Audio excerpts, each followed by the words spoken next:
같이 보실 하나님 말씀 시편 144편 7절부터 마지막 15절까지 보시겠습니다. 제가 7절 먼저 읽겠습니다. 위에서부터 주의 손을 펴사 나를 큰 물과 이방인의 손에서 구하여 건지소서.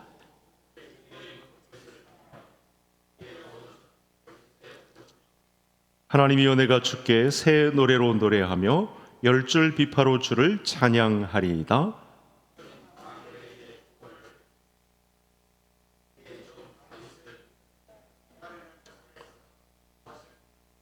이방인의 손에서 나를 구하여 건지소서. 그들의 입은 거짓을 말하며 그 오른손은 거짓의 오른손이니이다.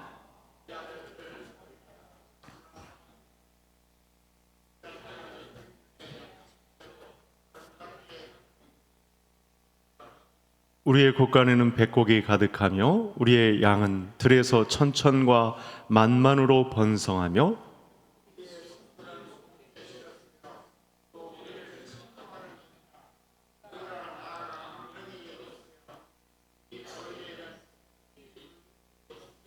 같이요. 이러한 백성은 복이 있나니 여호와를 자기 하나님으로 삼는 백성은 복이 있도다.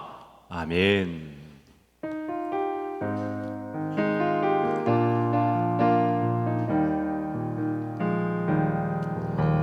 주 내 아버지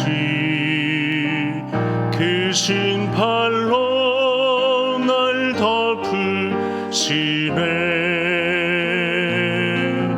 주는 내 큰 능력 변함없이 우리를 일으키시네. 아멘. 오늘 밤도 우리 성도님들의 손을 하나님께서 붙잡으시고 일으켜 세워주실 줄 믿습니다. 오늘의 시는 시편에 다윗의 시가 많은데 다윗의 시입니다. 그래서 다윗이 하나님에 관한 지식이 많고 그 지식을 알고 기도하는 현장에 서 있는 시입니다. 시편의 모든 시가, 거의 많은 시가 이런 구도로 형성이 되어 있습니다. 하나님께서 다윗을 사로잡아 자기를 알리시고 알려주신 그 지식대로 기도하는 가운데 능력을 받습니다. 이런 기도가 또 오늘 144편에서 나타나고 있습니다. 저와 성도님들도 똑같이 다윗에게 부어주시는 은혜가 우리에게도 똑같이 임할 것을 확신하면서 오늘 밤도 또 하나의 믿음의 진보를 이루고 다윗이 경험했던 그 믿음의 경로를 쫓아서 우리도 똑같이 하나님을 아는 지식이 풍부해져서 그 지식을 기반으로 기도하는 가운데 능력도 받고 새로운 길도 안내받는 그런 복이 오늘 성도님들에게 함께하기를 다시 한번 소원합니다. 자, 144편이 다른 시들과 좀 차별화된 점은 왕이 드리는, 다윗이 이래봬도 왕의 위치에 있습니다. 왕의 위치에서 겸손하게 기도로 나아간다는, 그렇게 시가 구성되어 있다는 거죠. 사람이 높은 위치를 차지했다, 그 끝에 정점에 서 있는 높은 존귀한 자리를 차지했다 그러면 사람이 이렇게 쉽게 기도의 자리로 나오지 않을 가능성이 높습니다. 문제가 있는데도 기도의 자리에 나오지 않을 뿐더러 더군다나 사람이 높아지면, 존귀한 자리에, 사람들이 추앙하는 자리에 있게 되면 사람은 기도의 자리를 잘 찾지 않게 됩니다. 오늘 144편을 비롯한 많은 시들 중에 다윗이 왕의 위치에 있음에도 불구하고 겸손히 하나님께 구하는 자리에 있다는 측면에서 연구 가치가 높다. 우리의 신앙을 흔들리지 않는 믿음으로 구성할 수 있는 아주 좋은 도전을 주는 말씀이 있습니다. 사람은 죄성이 있어서 큰 전쟁에 승리한 다음에도 교만해지기 쉽죠. 다윗은 오늘 본문 안에서 몇 편의 시들도 마찬가지인데 전쟁을 많이 치른 왕입니다. 거의 전쟁으로 점철된 인생이다, 이렇게 보아도 무방합니다. 너무나 많은 전쟁을 치러가지고 하나님도 인정을 하죠. 너는 많은 피를 흘렸구나. 이래서 이제 성전 공사에는 참여하지 못하게 되는 그런 금이 있습니다. 너무나 많은 전쟁을 치르는 바람에 또 전쟁을 치러서 이점이 되는 게 뭐냐면 수많은 물자가 이스라엘에 공급된다는 점입니다. 많은 전쟁을 치러서 참 험난했겠구나라는 동시에 전리품이 장난이 아닙니다. 한번 전쟁을 치르면 거의 모든 전쟁에서 이긴 싸움을 했기 때문에 다윗이 상당히 이 권위가 올라갑니다. 이스라엘뿐만 아니라 이제 여러 나라들이 굽신거리며 다윗의 눈치를 살펴야 될 정도로 높은 자리에 올라가게 됩니다. 물자도 너무 풍부해져서 가운데 계속해서 성전을 준비하는 과정에 있고, 다윗은 너무 이 고난이 높아지고 있습니다. 이러면 또 사실은 교만해질 위험이 높아집니다. 그래도 내가 뛰어나니까, 내가 출중하니까, 나 정도 되니까 이런 승리를 쟁취하지. 이렇게 오랫동안 이제 사사 시대를 지내면서 험난한 이스라엘의 서광이 비치게 한 그 결정타는 내가 제공한 거다, 뭐 이런 식으로 감쌀 수 있습니다. 그런데 그런 모습이 안 나오고 오늘 모습에서 아까 말씀드린 대로 왕의 위치에, 존귀한 자리에, 사람 중에서 최고의 위치에 올랐음에도 불구하고 겸손하게 기도로 구하는 자리에 있다는 사실을 144편이 우리에게 알려주고 있습니다. 그런 높아진 마음은 눈꼽만큼도 없고 하나님 앞에서 하나님께서 나 자신을 보호해 주셨고 승리를 쟁취하게 하셨고, 그래서 다시 오셔서 또 원수도 물리쳐 주셨고 이 나라의 번영을 허락해 주셨다. 우리 가정에 이 목가적인 풍경을 허락하셨다. 그래서 자손의 번성을 주시고 창고에 부요함을 허락해 주셔서 이렇게 아름다운 날을 살게 하셨다라고 하는 그런 고백이 오늘 본문 안에 나오고 있습니다. 자, 이런 내용을 이제 한 가지 한 가지씩 자세하게 살펴보겠습니다. 그러면 하나님께서 다윗 인생에 개입하셔서 자기를 알리신 그 지식이 무엇인가? 이 사실을 다윗이 붙잡았거든. 은혜에 의한 믿음으로 자기에게 오신 하나님에 관한 지식을 붙잡았습니다. 이런 경로는 우리 믿음의 조상들에게 똑같이 다 하나님께서 오신 경로이기 때문에 저와 성도님들도 다윗의 이 신앙을 붙잡는 것이 굉장히 중요합니다. 다윗의 인생을 요약한다면 전쟁의 사람이라고 볼 수가 있겠는데, 그 대적의 손에서 하나님께서 그 손으로 지켜주시죠. 자, 이 내용을 어떻게 우리가 은혜로 받을 수 있는가? 우리 첫 번째 화면을 한번 보시겠습니다. 같이 읽겠습니다. 나의 반석이신 여호와를 찬송하리로다. 그가 내 손을 가르쳐 싸우게 하시며 손가락을 가르쳐 전쟁하게 하시는도다. 이렇게 144편은 다윗 입장에서 지난날 하나님의 보호를 언급합니다. 하나님께서 자기 인생에 어떻게 개입하셨는가를 자세하게 알려주십니다. 그 내용이 뭐냐면 내 손을 가르쳐 싸우게 하셨다. 손가락을 가르쳐 전쟁하게 하셨다. 수많은 전쟁에 참여하게 하시고 거의 패가 없습니다. 진 적이 없습니다.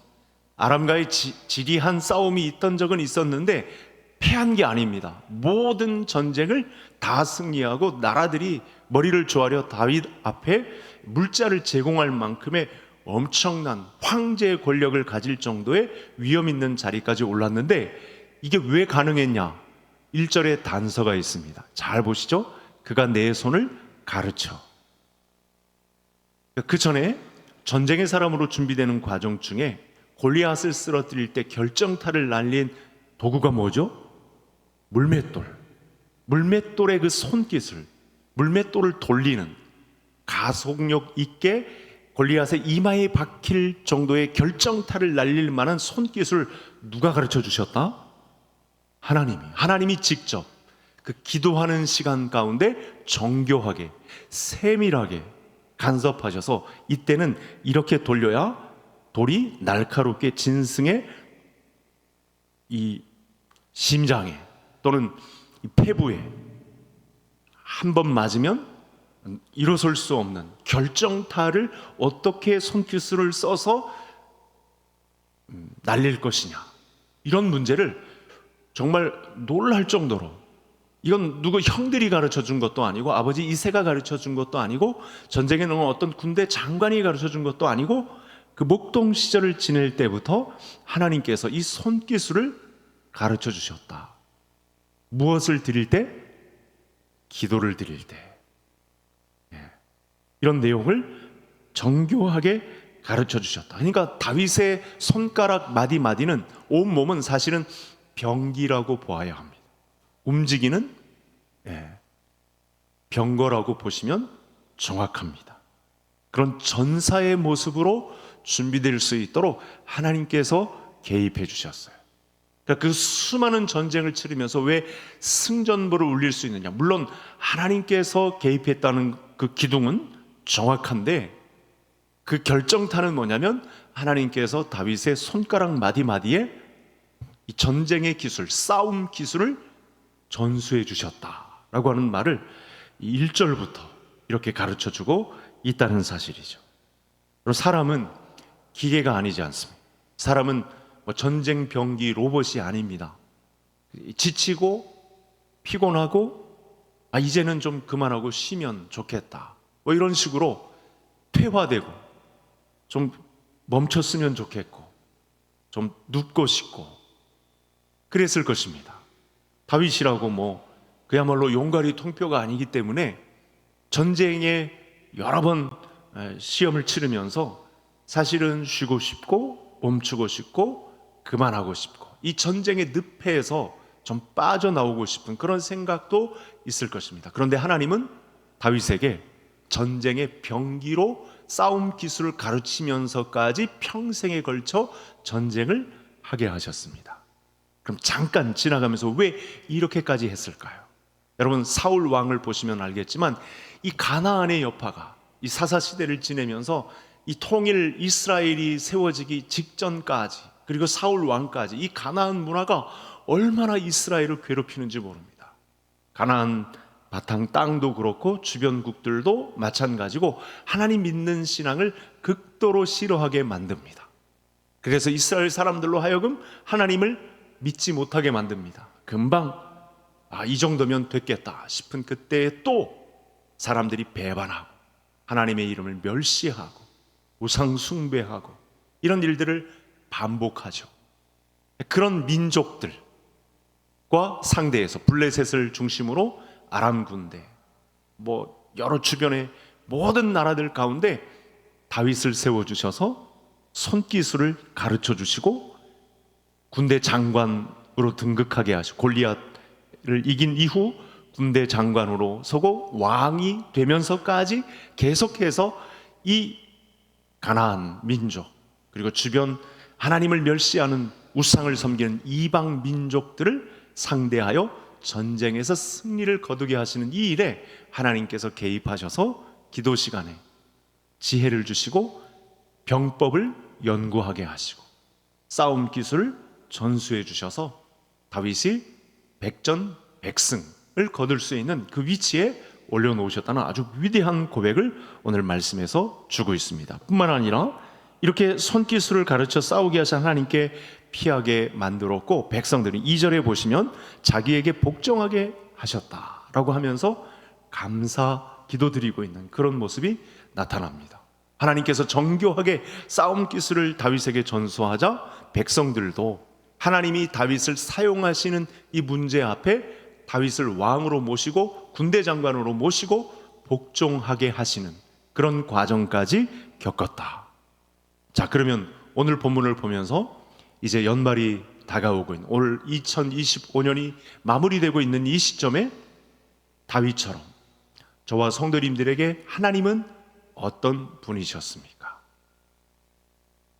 정교한 싸움 기술로 다윗에게 그 기도 시간에 지혜를 주시고 그 일을 실전에 써먹을 수 있도록 그렇게 정교하게 세밀하게 개입하셨던 하나님이 저와 성도님들에게는 어떤 하나님으로 이 시대에 다윗은 전쟁터에 부름을 받게 하셨고, 저와 성도님들은 어느 곳에 어떻게 사람을 살리는 사람으로, 사람을 살리는 교회의 한 사람으로 저와 성도님들을 사용하고 계셨는지요.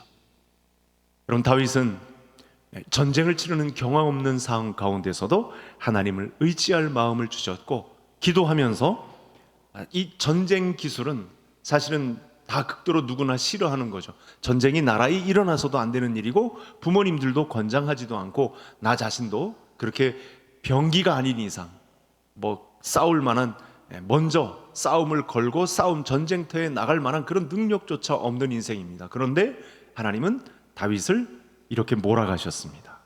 나의 평생에 하나님은 어떻게 나를 사용하실 요량으로 저와 성도님들에게 다가오셨는지, 또 2025년에 고백할 수 있는 하나님은 어떤 하나님이신지, 우리 하나님이 나에게 베푸신 행사를 기억하시고, 또 말씀 속에 도전을 주셨던 내용을 통해 내가 하나님이 나를 다윗처럼 이렇게 사용하시려고 하는데 나는 혹시 거부한 역사는 없는지, 하나님이 그렇게 몰아가시려고 나를 헌신케 하시려고, 나를 쓰시려고 이렇게 다가왔는데 나는 멈칫하고 거부하고 혹시 물러나 있는 상황은 아닌지, 다시 한번 오늘의 말씀을 기억하시고, 하나님이 부르시는 현장이면 은혜에 의한 믿음으로 내게 다가와 나를 쓰시겠다라고 하신 하나님 앞에 주 뜻대로 사용되기를 원합니다. 다윗처럼 사용되기를, 정교하게 사용되기를 원합니다 라고 그렇게 고백을 감당하시고, 실제로 그 실전에 배치될 수 있는 우리 모든 성도님들이 되실 수 있기를 간절히 소원합니다. 여러분, 다윗은 본문에서 이 사람의 연약함에 대해서도 고백합니다. 어느시나 또 이 부분이 빠지지 않는데, 사람이 무엇이기에, 그러니까 하나님과 견주어 상대할 수 있는 대상이 아니다 라는 사실을 오늘 말씀에서도 고백하고 있습니다. 그래서 뭐라고 하냐면 헛것 같고 지나가는 그림자 같다, 헛개비 같다, 헛개비란 표현은 없습니다만 헛것 같다, 그림자 같다.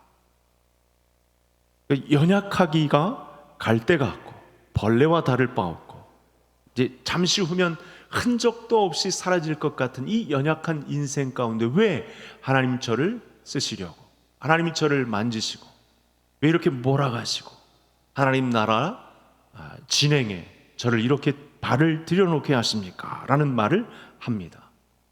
그러니까 39편에 오늘 144편과 비슷한 본문이 나오는데 이렇게 얘기합니다. 인생의 날들을 손바닥 한 뼘 길이만큼 걸어가셨고, 인생을 살아도 주 앞에는 없는 것과 같은, 여러분 인생이 한 뼘 이런 표현을 썼죠. 동일한 시를 모세가 시편 90편에서 하거든요. 모세의 시를 닮아서 다윗이 묵상하는 가운데 이런 표현을 재차 반복해서 쓰신다고 보면 되는데, 그 인생의 의미는 허상이고 그림자 같고, 사람들 가운데서는 믿을 만한 자도 없고 영원히 거하는 사람도 없고, 중요한 문제는 하나님의 마음이 들통났는데 이 과정에서 이럴 정도면 이렇게 헛개비 같고 그림자 같고 연약한 인생이면 하나님이 상대하지 않아도 되는데 하나님의 마음이 들통났어요. 이런 자를 상대 안 하면 그만이고 팔짱 끼고 모른 척하고 그냥 지나가도 그만인데, 그런 인생에, 그런 다윗 같은 인생에 개입하셨다는 것. 오늘 다 말할 수는 없지만 다윗이 이렇게 높아지는 가운데 또 교만해서 여러 범죄를 저지르지 않습니까? 인구조사를 비롯한 또 성적인 그런 부끄러운 그런 죄악도 저지릅니다. 그런 인생이면 모른 척하고 나 몰라라 하고 난 너 같은 놈 상대 안 한다 이런 식으로 해도 되는데, 그런 인생에 왜 개입하셔서 상대하지 않아도 되는데 왜 이 헛개비 같은 인생, 이런 하찮은 인생, 한 뼘 손을 재봐도 이렇게 모자랄 인생에 왜 개입하셔서 저를 상대해 주십니까? 이렇게 말씀하고 있습니다. 그러니까 오늘 저와 성도님들이 하나님을 아는 지식 또 하나를 추가한다고 한다면, 이렇게 한 뼘 같은 인생, 만만한 인생, 한낱 숨결 같은 인생에도 하나님의 빛이 우리에게 비춰지고 우리 인생에 개입해 주시고 우리를 보살펴 주신다는 다윗과 동일한 믿음의 고백이 저와 성도님들의 입술을 통해서 고백되기를 간절히 소원합니다. 그러니까 이 고백이 중요한 점은 여러분, 하나님을 의지하는 다윗이 알았던 하나님이시라는 점과 또 불신자들은 절대로 이해할 수 없는 하나님을 아는 지식이라는 거예요. 이런 내용은 여러분, 이 세상 믿지 않는 사람들이요, 눈에 차지도 않아요. 이런 자리를 찾지도 않죠, 사실은. 우리에게 가장 소중한 재산이 되는 부분이 바로 이 하나님을 아는 지식입니다. 다윗처럼 그렇게 흉허물이 많고 한 뼘짜리 인생이고 헛것 같고 그림자 같은 보잘것없는 인생인데 왜 개입하셔서 나를 상대하시는지, 바로 이 부분이 하나님을 아는 지식의 핵심이라는 사실입니다. 우리가 하나님을 아는 만큼, 하나님을 견고하게 신뢰하는 만큼 우리 스스로를 낮추게 되고 더 깊은 기도의 자리로 들어가게 되죠. 그 단서는 하나님을 아는 지식 때문에 그렇습니다. 이런 신앙의 경로를 다윗 왕이 경험한 것입니다. 이게 두 번째로 만날 수 있는, 그래서 연약한 인간을 돌보시는 하나님, 이렇게 제목을 정한다면 두 번째 내용이 바로 이것입니다. 이것이 하나님을 아는 지식의 부요함입니다. 나같이 하찮은 이 손 한 뼘 길이만큼도 안 되는 인생을 왜 상대하시고 나에게 개입하시는가, 이걸 깨달은 거예요.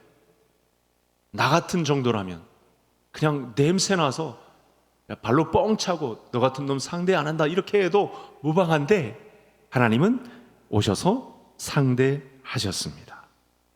자, 화면을 한번 볼까요? 그 자세한 내용을 5절에 이렇게 기록을 하고 있는데, 주의 하늘을 드리우고, 주의 하늘을 드리웠다. 드리웠다라는 말과 병행 구절인 강림이라는 말이 똑같이 나왔습니다. 여기 드리웠다라는 말이 이 히브리식 표현은 허리를 구부리다라는 표현입니다. 그러니까 강림했다. 제가 이 마가복음 1장에 스키조마이라고 해서 하늘을 찢으셨다라는 표현을 썼는데 내용이 동일합니다. 나같이 이렇게 냄새나는 인생이면, 성범죄를 저지르고 인고조사에서 내 명예를 드높이고자 했던 이런 교만한 인생이라면 하나님이 상대하시지 않아도 무방한데, 다시 하늘을 가르고 허리를 굽혀서 우리를 하감하여 땅에 굽으려 내려오시는 모습을 다윗이 하나님을 아는 지식으로 받아들인 것입니다. 하나님이 은혜로 우리 가운데 오셨다는 표현을 5절에서 이렇게 표현하고 있는 것이죠. 여러분, 이 깊어가는 2025년 얼마 안 남은 시간에 저와 성도님들 입술의 고백 중에 이 하늘을 가르고 허리를 굽히셔서 수건을 허리에 동이시고 피를 흘리시기까지 그 사랑을 우리에게 온전히 베푸신 이 하나님에 관한 지식이 더 풍요로워지는 우리 성도님들 되실 수 있기를 바랍니다.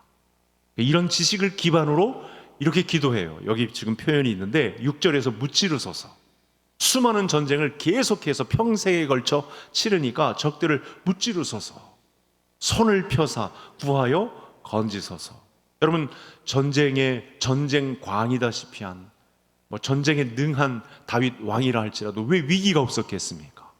막 화살이 날라들고 칼이 창이 막 오고 가는 그런 위기 가운데 왜 피 흘림이 없었겠고 왜 위기가 없었겠습니까?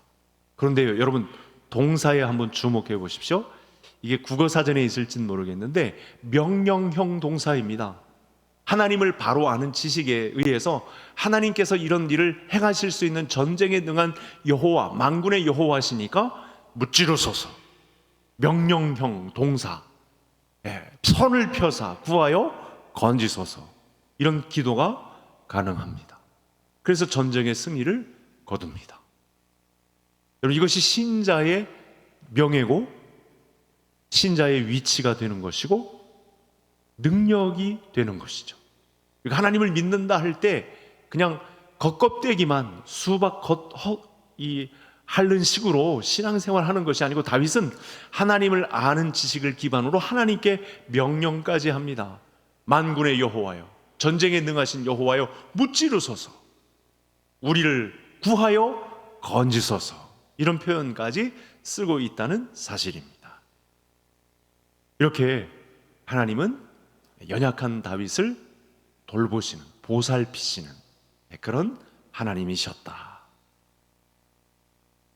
여러분, 7절에 큰 물도 나오는데, 큰 물은 한 사람이 감당할 수 없는 압도적인 위기 가운데 몰렸다.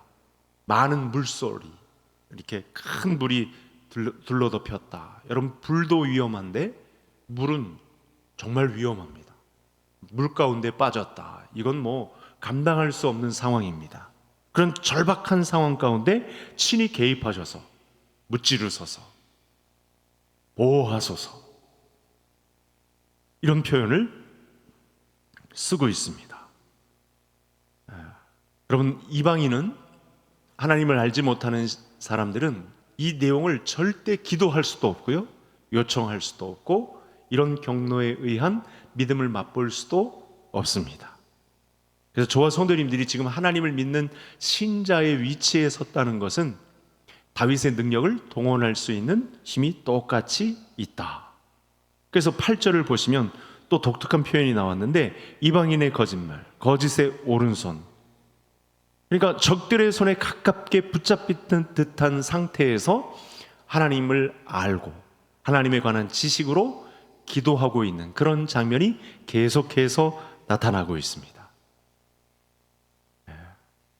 여러분, 북한에도 믿음이 있죠. 여러 가지 사례를 통해서 북한에도 복음이 있습니다. 근데 북한의 동포들이 얼마나 그 영혼이 유린당하고 있습니까? 거짓을 행하는 지도자들에 의해서. 영과 육체가 얼마나 혼선을 겪습니까? 그 8절의 상황이 똑같습니다. 거짓말과 거짓 오른손에 의해서 신음하고 있는 그런 모습을 볼 수 있습니다. 그러니까 이런 상황에서 하나님을 아는 지식은 굉장히 소중합니다. 여러분, 무르익어가는 2025년, 우리가 건진 것이 없다, 앞뒤를 둘러봐도 뭔가 소득이 없었다, 너무 빨리 지나갔다, 이런 말에 현혹되지 마시고, 하나님은 말씀 가운데, 우리가 성경을 통독하는 가운데, 큐티를 하는 가운데, 예배 강단에서 선포되는 말씀을 통해서 하나님은 내게 이런 분이셨다, 다윗과 같은 동일한 고백을 감당할 수 있는 우리 모든 성도님들이 되실 수 있기를 간절히 소원합니다. 여러분, 마지막에 나오는 이 부분 살펴봐야 되겠죠? 아까 초두에 제가 잠깐 설명했는데 너무 목가적인 풍경이 펼쳐집니다. 갑자기 11절까지 너무 전쟁에 취한, 전쟁에 매몰린 듯한 그런 그야말로 불쌍한 다윗을 볼 수 있는데, 그런 하나님에 관한 지식을 기반으로 기도하면서 전쟁에 승승장구하는데, 그 이후에 어떤 하나님의 자녀들에게, 신자들에게 주시는 복된 현장을 이렇게 소개한 거죠. 전쟁과도 같은 상황을 말하다가 갑자기 평화로운 장면이 등장합니다. 결국 전쟁의 시편이 많은데 나중에는 평안의 그림으로 끝납니다. 여호와 하나님을 자기 백성으로 삼는 백성에게는 이와 똑같은 경로가 저와 성도님들에게 부요함으로 나타난다는 사실을 믿으시기를 바랍니다. 화면을 한번 볼까요?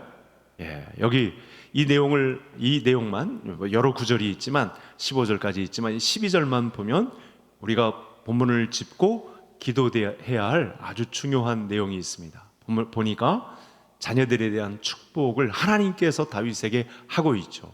그걸 알고 또 하나님께 간구하는 다윗의 모습이, 아버지의 모습이 등장하고 있습니다. 보니까 자녀들을 위해서 축복하는데 궁전의 양식대로 아름답게 다듬은 모퉁이 돌들과 같이.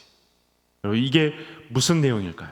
자녀들의 아름다움은 말할 것도 없고요, 자녀들이 나중에 자녀들이 차지할 매우 중요한 위치, 그곳에서 제 역할들을 감당하게 되는 그런 모습, 궁전의 양식대로, 식양대로 다듬은 모퉁이 돌들과 같이 제 위치를 그리고 그곳에서 제 역할을 감당하도록 하나님 앞에 기도하고 있는, 그리고 하나님 입장에서는 우리보다 더 원대한 계획을 가지고 우리 자녀들의 이 포지션을 다 결정짓는 하나님이라는 사실이 들통났습니다. 우리가 간구해서 우리 자녀들의 포지션이 결정되는 게 아니고 하나님 입장에서는 궁전의 양식대로, 성전의 양식대로 위치되어야 할 곳곳에서 배치되어 하나님의 나라를 섬길 수 있는 그곳에 자녀들을 심어두셨다. 여러분, 오늘 이 마지막 부분이 저와 성도님들의 이 마음을 부요하게 만드는, 우리 자녀들을 풍요롭게 만드는 그런 은혜의 말씀으로 다가오게 되기를 간절히 소원합니다. 올 한 해 주셨던 말씀 중에 하나님은 우리 자녀들에 대해서 계획이 있으시구나, 이렇게 궁전의 양식대로 성전의 포지션에 따라서 제 역할을 감당할 자들로 하나님은 계획을 심어 놓으셨구나 라는 사실을 그 은사대로, 그들이 가진 달란트대로 하나님 나라의 기묘한 곳곳에 배치되어서 쓰임받을 그날을 우리에게 허락하시구나. 그 외에 번성과 물질의 부요함은 말할 것도 없습니다. 우리는 언제나 무언가를 채우려고 고심하고 걱정하며 수고합니다. 그런데 이 세상의 것으로 아무리 많은 것을 채워도 늘 부족함을 느끼는 것이 인생의 모습입니다. 대신에 하나님의 나의 기업이 되시고 하나님이 은혜에 의한 믿음으로 나에게 다가와 자기에 관한 지식을 설명하실 때 그 어떤 것으로도 채울 수 없는 하나님만이 주시는 은혜가 있다, 이 사실을 믿음으로 받드는 이 시간이 되기를 바랍니다. 여러분, 오늘 본문을 보면서 이런 생각을 해보았습니다. 화면을 한번 볼까요? 마지막 구절인데 화면을 한번 보시죠. 우리에게 익숙한 말씀입니다. 하박국 선지자 위대한 신앙의 고백인데 보면 못하며 없으며 없을지라도 한 해를 지내면서 이 생을 살면서 소득이라고는 거둘 만한 소출이 없습니다. 건질 만한 건더기가 하나도 없는데 난 여호와로 말미암아 하나님 한 분뿐이면, 하나님 한 분만이 나의 주인이 되신다면, 이 하나님에 관한 지식이 다윗에게 있어서 그걸 기반으로 기도했을 때 전쟁에 능하게 되고 하나님의 나라를 받드는 중요한 인물로 배치되게 하셨다면, 그에 따르는 자녀들도 그렇게 위치하게 하셨다면 우리 가정 안에도 똑같이 다윗의 복을 하나님을 아는 이해의 부요함을 통해서 우리를 갖고 가실 하나님을 기대하게 된다면 하나님 한 분만으로도 만족하게 되고 여호와 하나님을 자기 하나님으로 삼은 백성은 복되도다. 이 노래가 저와 성도님들의 노래가 될 수 있기를 간절히 소원합니다. 말씀 가지고 기도하겠습니다. 제일 좋은 기도는 하나님의 말씀을 기반으로 기도하는 것입니다. 다윗이 오늘 하나님을 아는 지식을 가지고 하나님께 기도하여